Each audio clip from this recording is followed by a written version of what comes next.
Whew, we had our pillow dance party and now we are on the pillow.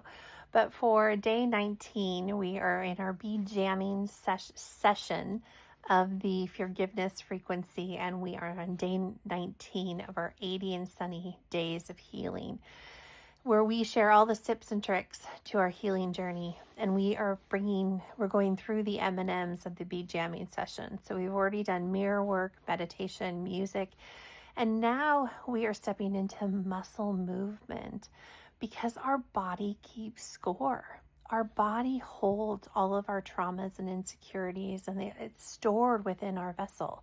It's stored within the tissues, within our organs, within our cellular structure. It's also stored within our muscles and our fascia system.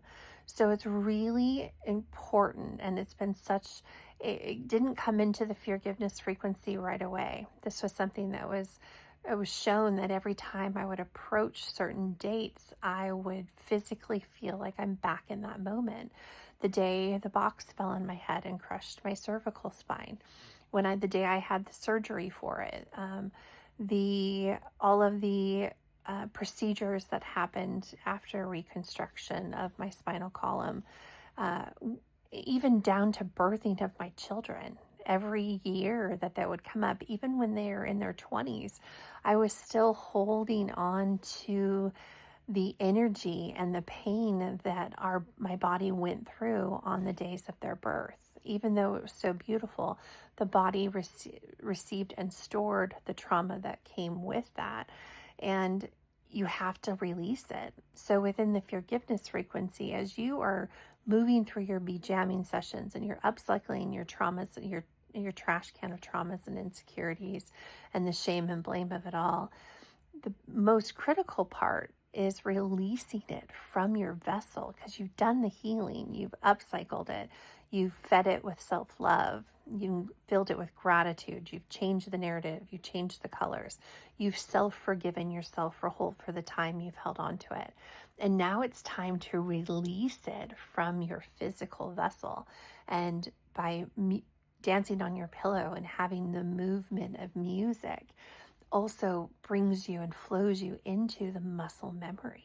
So spending time in somatic stretches, spending time on your pillow, in yoga, setting the intention to release whatever you have been clearing out of your trash can that you brought in through trash can truths. Everything that you've journaled about, you've done your affirmations, you've done your mirror work, you've done your meditation. You're using music and muscle movement to move that through you and allowing your fascia system to fully release the stored trauma down to a cellular level, DNA level. When you're doing ancestral work, you may have a pain in your body and you don't even know why it's there, but it's something that you've brought into this world, whether gestationally or ancestrally, or a lineage that has been grown within your DNA. When you do this work, you're able to release all of that. So this is where I learned that pain can be held in the body, in our emotional bodies, our physical bodies, our mental bodies, our etheric bodies, our spiritual bodies, our physical pain body. And we hold these where we may feel like we've done the work on the emotional side, but the physical vessel is still holding on to that same pain. And that's why healing comes in layers.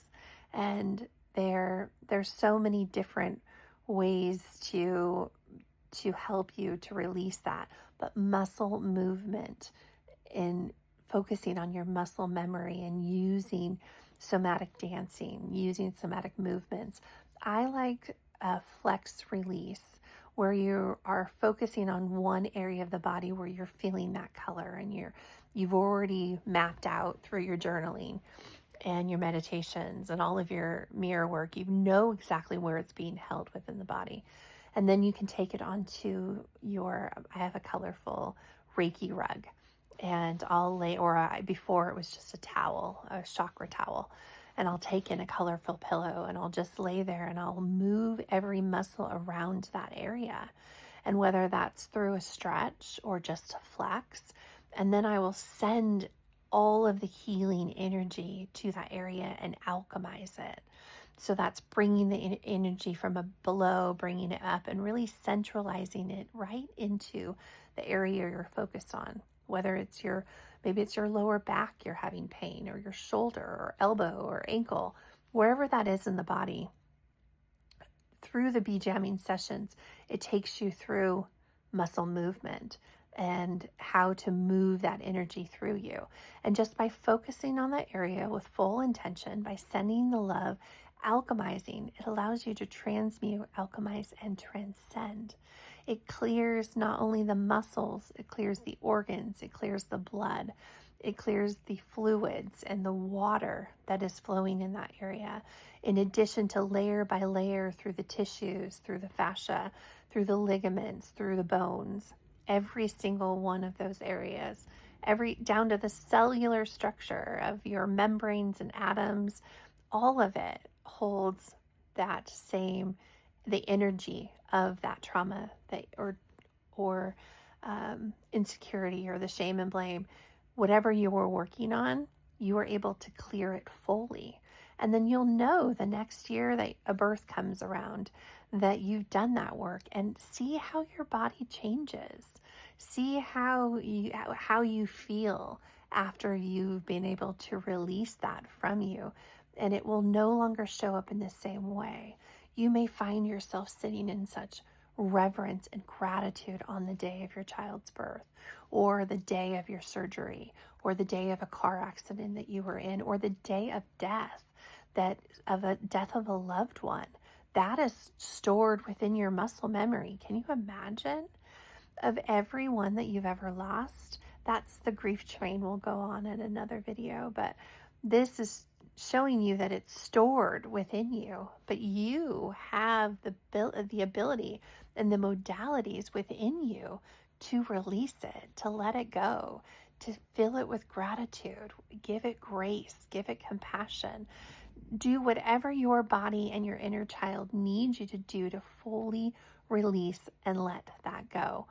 And the easiest way that I found to do that is through moving your body somatically, moving your body with intention, moving your body with grace and reverence. And whether that is through flowing through a Reiki dance, or doing a pillow party for yourself, and just allowing your muscles to flow whichever way they need to go. And your body will tell you, your higher self will show you.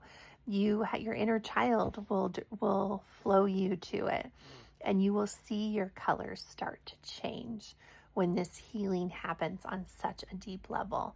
And you can get there through music, you can get there through meditation, you can get there through just physical moving your body somatically. And that is just allowing the energy to flow and to go where that energy flows.